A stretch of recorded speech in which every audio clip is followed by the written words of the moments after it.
नमस्कार दोस्तों, मैं डॉक्टर अभिनव। आज 5 फरवरी 2024 है। आज एक बुक की बात करते हैं। ये अभी आप देख लीजिए, सम्राट अशोक का सही इतिहास। डॉक्टर राजेंद्र प्रसाद सिंह ने इसको लिखा है और सम्यक प्रकाशन नई दिल्ली ने इसको प्रकाशित किया। अब ये बुक मैं क्यों आपको बता रहा हूँ, मुझे लगता है कि इतिहास जो है हर व्यक्ति का है, हर समाज का है और हर देश का है। तो इस कड़ी में अगर हम इतिहास की बात करते हैं, क्योंकि इतिहास से ही हम आगे बढ़ते हैं, क्योंकि अगर हमें पर्सनली अपने हिस्ट्री का नहीं पता होता है तो हम आगे नहीं बढ़ पाते हैं। इसी कड़ी में अगर हम भारतवर्ष के सम्राट अशोक का इतिहास जानें और आज के दौर में सम्राट अशोक की क्या उपयोगिता है, हम उसको अलग अलग नाम से जानते हैं। जैसे भारत का जो राष्ट्रीय चिन्ह है, 3 शेरों वाला चिन्ह, भारत का जो चिन्ह है वो नेशनल स्टैम्प है भारत के। दूसरा जो अशोक चक्र है, जो सबसे बड़ी योग्यता के लिए, युद्ध के कौशल के लिए दिया जाता है, वो अशोक चक्र है। और रिसेंटली अभी जो दो देश के दो महानुभावों को जो भारत रत्न अवार्ड देने की घोषणा हुई है, उस भारत रत्न में जो सिंबल है, जो चिन्ह है, वो अशोक का ही है। तो अशोक के बारे में, अशोक महान के बारे में ये हमें जानना होगा कि इतिहास में, भारत के इतिहास में कोई भी सम्राट अब तक, चाहे वो हुनों का हो, चाहे वो मुगलों का हो, चाहे वो ब्रिटिशर का हो, इतने भूभाग पर जो राज करने वाला है वो सम्राट अशोक है, मौर्य काल का अशोक है। अब अशोक की जो भूमिका है, पुस्तक की जो भूमिका है, डॉक्टर राजेंद्र प्रसाद जी ने इस तरह से लिखी है, सुनिए। मौर्य काल के बारे में मैगनिस्थ ने लिखा है कि भारतवर्ष के लोग कभी झूठ नहीं बोलते। इस बात को समझ रहे हो कि भारत के लोग मौर्य काल में, यानी कि अशोक के काल में, झूठ नहीं बोलते थे।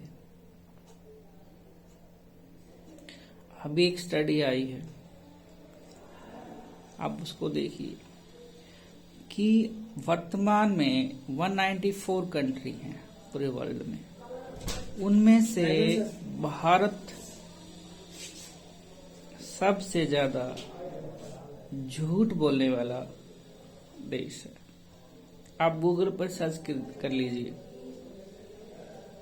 कि भारतवर्ष के लोग अभी फिलहाल प्रेजेंट में कितने सभ्य हैं कि वो झूठ बोलने में वर्ल्ड रिकॉर्ड में हैं। और यहाँ पे क्या है कि 2500 साल पहले मौर्य काल में, यानी कि अशोक के काल में, मैगनिस्थ इसके बारे में आगे बताएंगे, कहता है कि भारतवर्ष के लोग झूठ नहीं बोलते हैं। आप समझ लीजिए कि हम किस देश के लोग हैं। आज समझ लीजिए कि विश्व में हमारी क्या पहचान थी, और आप समझ लीजिए कि आज विश्व में हमारी क्या पहचान है। दूसरी पहचान तो हो सकती है, लेकिन झूठ बोलने में हम नंबर 1 हैं। दूसरा कहता है मकानों में ताले नहीं लगाते। समझ पा रहे हो कि भारतवर्ष के लोग नहीं तो झूठ बोलते हैं और ना मकानों में ताले लगाते हैं। मेरे पास विश्वविद्यालय में रहने का 20 साल के तकरीबन अनुभव है। मैं हॉस्टल में रहा, अभी जिस रूम में हूँ, मैं जिस घर में रहता हूँ, हाँ इतना है कि मैं अपने घर में ताला नहीं लगाता हूँ। हालांकि एक बार चोरी भी हो गई है, तब भी मैं ताला नहीं लगाता हूँ किसी रूम में। लेकिन विश्वविद्यालयों में पढ़ने वाले स्कॉलर, तमाम टीचर, तमाम नॉन टीचिंग स्टाफ, इवन उनके घर, सब में ताले हैं। कहाँ ताले नहीं हैं? लेकिन यहाँ 2500 साल पहले की बात है कि मकानों में ताले नहीं लगाए जाते थे। और तीसरा, न्यायालयों में बहुत कम लोग जाते थे। तीन बहुत बड़ी बातें हैं कि आज से 2500 साल पहले अशोक का जो काल है, अशोक का जो समय है, महान सम्राट अशोक का जो समय है, उसमें 3 बड़ी बातें अपनी पुस्तक अशोक का सही इतिहास में डॉक्टर राजेंद्र प्रसाद सिंह लिखते हैं कि भारत के लोग, जब मैग्निस्ट आया भारत में और भारत को देखा, तो उसने लिखा कि भारत के लोग झूठ नहीं बोलते हैं। आज हम झूठ बोलने में नंबर 1 है। मकानों में ताले नहीं लगाते हैं। आज 99% लोग, अब समझ लीजिए कितने लोग ताले लगाते हैं। और न्यायालयों में नहीं जाते हैं। न्यायालयों की अगर हम बात करते हैं तो आज 2 करोड़ से भी ज्यादा केस पेंडिंग है। अब समझ लीजिए हम किस भारत की बात करते हैं, हम किस सभ्य समाज की बात करते हैं। आज से 2500 साल पहले की बात कर रहे हैं। तो 3 चीज मुख्य है कि झूठ नहीं बोलते हैं। आज भारत झूठ बोलने में नंबर 1 है। मकानों में ताले नहीं लगाते हैं। न्यायालयों में लोग नहीं जाते हैं। तो उस समय भारत की पहचान विश्व में क्या होगी, आप अंदाजा लगाइए। आज के दौर में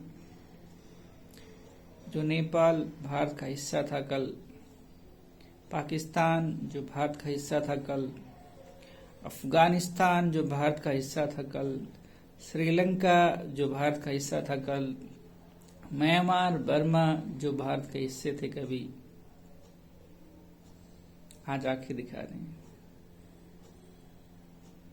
आप समझ लीजिए 2500 साल पहले अशोक का साम्राज्य कैसा था। जमीन के नीचे अशोक है। आपके करेंसी में, यानी हमारी करेंसी में अशोक है। गण जो तंत्र है वो अशोक का है। जो पत्ती है वो अशोक की है। पॉलिटिकल साइंस के टीचर राजनीतिक प्रशासन लिखते हैं, बुक्स प्रशासन पढ़ाते हैं। अशोक के काल में, जैसा कि अभी मैंने कल ही इस पुस्तक को पूरा पढ़ा है, एक दिन में ही पढ़ डाला है। अशोक के काल में अशोक महान अनुशासन लिखता था, न कि प्रशासन। अनुशासन लिखते थे। तो पहली ही लाइन आप देख लीजिए कि कितनी बड़ी बात है। मौर्य काल के बारे में मैग्निस्ट ने लिखा है कि भारतवर्ष के लोग कभी झूठ नहीं बोलते थे, मकानों में ताले नहीं लगाते थे और न्यायालयों में बहुत ही कम जाते थे। आज का जो दौर है, मॉडर्न जो दौर है, 193 या 4 कंट्रीज में सबसे बड़ा सभ्य समाज का देश कौन सा है, जो हर मामले में सबसे आगे है? नीदरलैंड। किसी भी मामले में देख लीजिए नीदरलैंड को। 3 बातें तो अवश्य होंगी, निकल के आई हैं होंगी। तभी वो सभ्य समाज, तभी वो विश्व में छोटा सा देश है। लेकिन 3 चीजें इसमें भी होंगी शायद, कि झूठ नहीं बोलते होंगे, ताले नहीं लगाते होंगे। इवन जुडिशरी का तो मैंने भी सुना है कि जेलें बंद हो गई हैं। निश्चित प्राचीन भारत के इतिहास में मौर्य काल स्वर्ण युग था। तब पाटलिपुत्र दुनिया के गिने चुने नगरों में एक में से एक था। पाटलिपुत्र सम्राट अशोक की राजधानी थी। पाटलिपुत्र आज की पटना है। ये भी बड़ी इतिहास की बड़ी बात है कि पटना से कल दिल्ली नियंत्रित होती थी, कंट्रोल में थी, और आज दिल्ली से पटना कंट्रोल होती है। तो 2 लाइनें इस पुस्तक की, जो सम्राट अशोक का सही इतिहास है, कितनी बड़ी बातें हैं। एक बार दोबारा से मैं उसको बोलना चाहूंगा कि मौर्य काल के बारे में मैग्निस्थ ने लिखा है कि भारतवर्ष के लोग कभी झूठ नहीं बोलते हैं, मकानों में ताले नहीं लगाते हैं, नालों में बहुत कम जाते हैं। निश्चित प्राचीन भारत के इतिहास में मौर्य काल स्वर्ण युग था। तब पाटलिपुत्र दुनिया के गिने चुने शहरों में एक था। यदि हम भारतवर्ष को सोने की चिड़िया कहते हैं एक जमाने में, कि हम कभी भारत सोने की चिड़िया होता था, तो मैं निश्चित ही इस बुक के बिहाफ पे, या जितनी भी मैंने बुक हिस्ट्री की पढ़ी हैं, क्योंकि मैं हिस्ट्री में ज्यादा बिलीव करता हूं, वो निश्चित ही कह सकता हूं कि भारत में मौर्य काल से अधिक किसी भी समय में ना तो इतना विकास हुआ है, किसी भी मामले में ना क्षेत्रफल इससे ज्यादा बढ़ा है। तो इसी को ही स्वर्ण युग यानी कि सोने की चिड़िया हम कहते हैं। नालंदा विश्वविद्यालय का अपने नाम सुना होगा। नालंदा के बारे में मैंने पढ़ा है कि कोई भी पेरेंट्स उस जमाने में अपने बच्चों के एडमिशन के लिए जब नालंदा जाते थे तो बिना एडमिशन के एंट्री नहीं थी। विश्वविद्यालय में उसी दिन एंट्री थी जिस दिन कोई टेस्ट होता था, वो भी केवल स्टूडेंट का, पेरेंट्स का नहीं होता था। और ये भी मैंने पढ़ा है कि 10,000 से भी ज्यादा स्टूडेंट विश्व में के या देश के उसमें पढ़ते थे, कैंपस में एनरोल थे, केवल कैंपस के। आज हरियाणा में 21 या 23 विश्वविद्यालय हैं। हम निजी की बात नहीं करते हैं, चलो निजी भी कर लेते हैं। उसमें कैंपस में इन बाउंड्री में 10,000 स्टूडेंट नहीं है।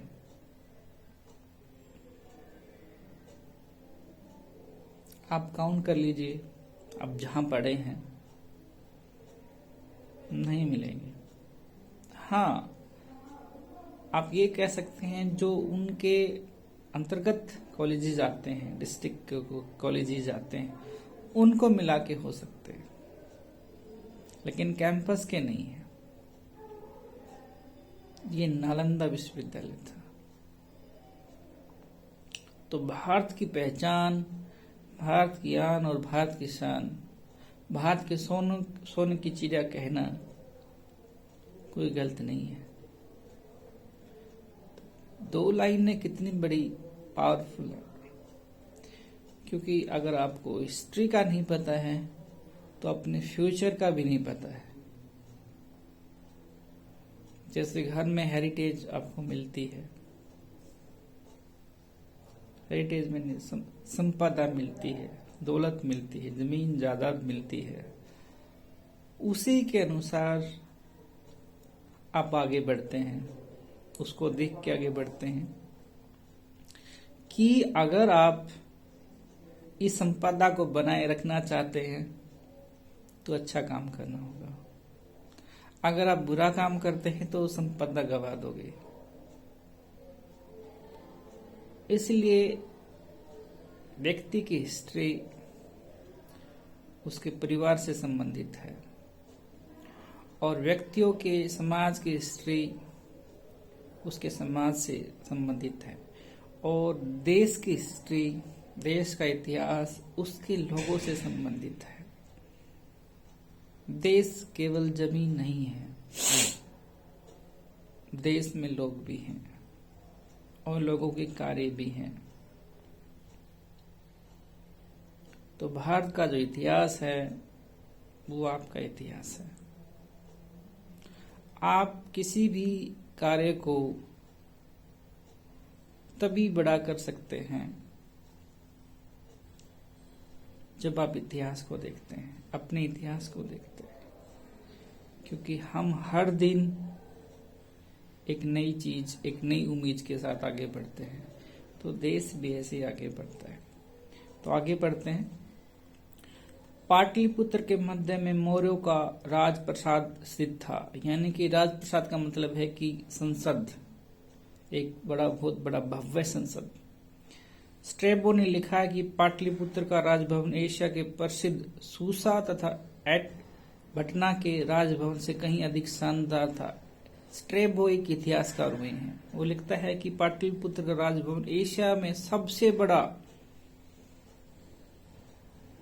बड़ों में से एक था। उसका आप एग्जाम्पल इस तरह से लीजिए कि नॉर्थ इंडिया में सबसे भव्य अगर ऑडिटोरियम है वो ऋषि विश्वविद्यालय का है, टैगोर ऑडिटोरियम, और किसी का नहीं है। आप देख के आइए उसको। मैं वहां रहा, उसको मैंने बनते देखा, वो बन रहा, वो पहले बन के अधूरा था तब भी देखा उसको, लेकिन बन गया तब भी मैंने उसको देखा। तो ऐसा जो हम एग्जाम्पल पे ले रहे हैं, ऐसा शानदार था।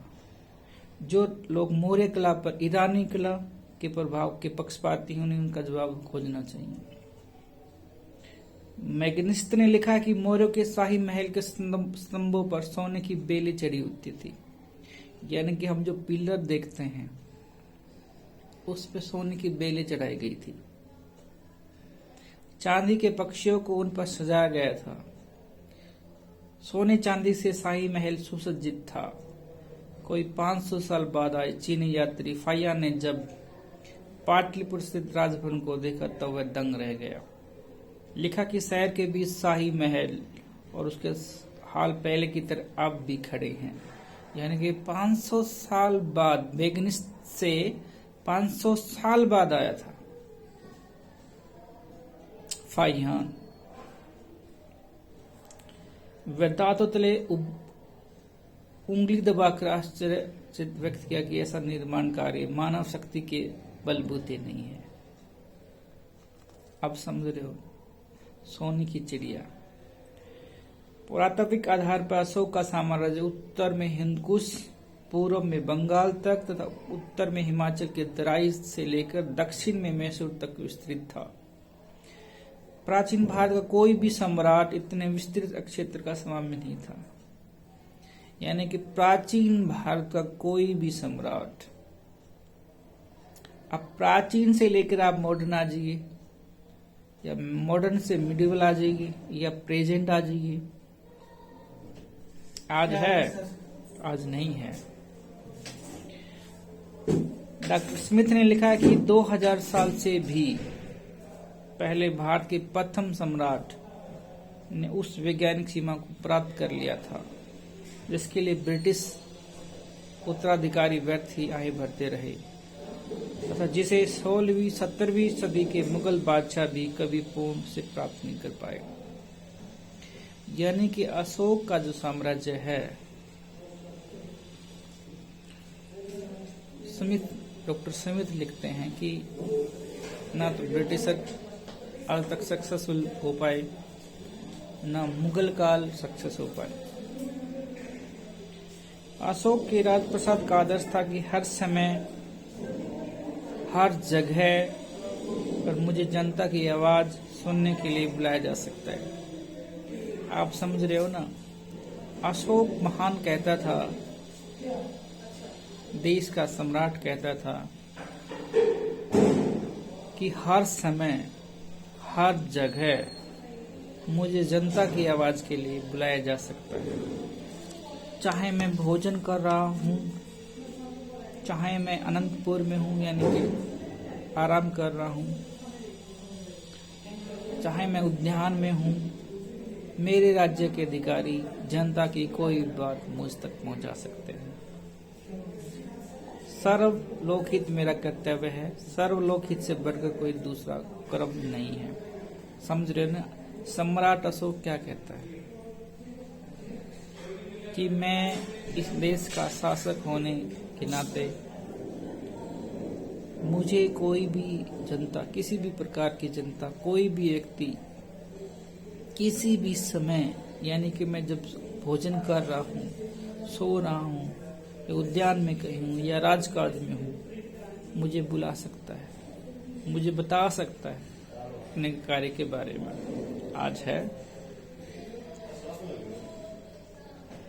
आज कितना है आप सोचिए। आज कितना है। सभी मनुष्यों को अपनी संतान मानने वाले सम्राट अशोक ने जगह जगह मनुष्य और पशुओं के लिए चिकित्सालय बनवाए और कुएं खुदवाए।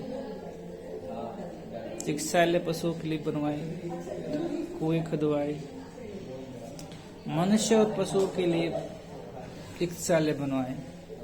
अब समझ रहे हो। मनुष्य के तो है ही है, लेकिन पशुओं के भी चिकित्सालय बनवाए सम्राट अशोक ने। सड़कें बनवाई, सड़कों पर पेड़ लगवाए।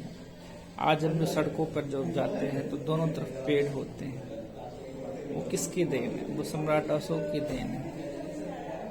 आज वो है। अशोक अपने जनहितकारी कार्यों के लिए सर्वाधिक प्रसिद्ध है और इस अक्षत्र में जोड़कर दूसरा सबसे इतिहास में मिलना कठिन है। यानी कि महान सम्राट के जो कार्य हैं आज तक कोई कर नहीं पाया है।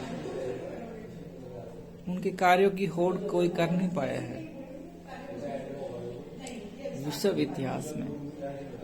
भारत के इतिहास में तो है ही है, लेकिन विश्व के इतिहास में भी नहीं है। बेसिक बुक कहती है। और ये जो बुक कोई ऐसे वैसे नहीं लिखी है, तथ्यों के आधार पर लिखी गई है। तो आज के लिए इतना ही। भूमिका भी और भी है, लेकिन थोड़ी सी बड़ी है, क्योंकि उसमें एक्सप्लेन भी करना है ताकि आपकी रुचि बनी रहे। बुक का नाम सुन लीजिए, सम्राट अशोक का सही इतिहास, डॉक्टर राजेंद्र प्रसाद। क्योंकि इतिहास इसलिए जरूरी है कि वो हमारे साथ चलता है और इतिहास से हम आगे बढ़ते हैं।